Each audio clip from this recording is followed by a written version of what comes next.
Я прошла войну, но то, что творится в Арале, одним словом, невозможно ее остановить. Войну можно остановить, атомную бомбу можно остановить, самолет можно остановить, но это невозможно остановить.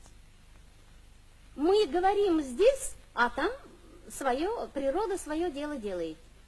То, что натворили наши, в кавычках, величайшие ученые. Как я могу говорить о таких ученых, что они убивают в утробе целую нацию? Нацию убивают.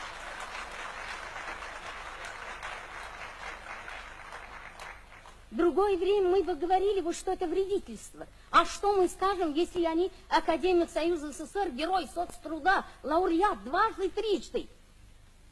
На казахской территории, там что?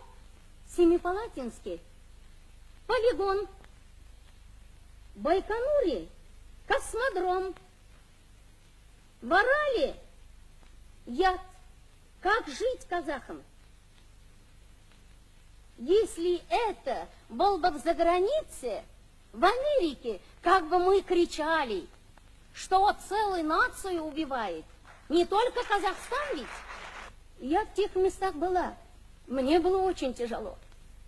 Когда нет глаза, когда нет неба, рождается, нет неба, нет на голове волос, нет руки.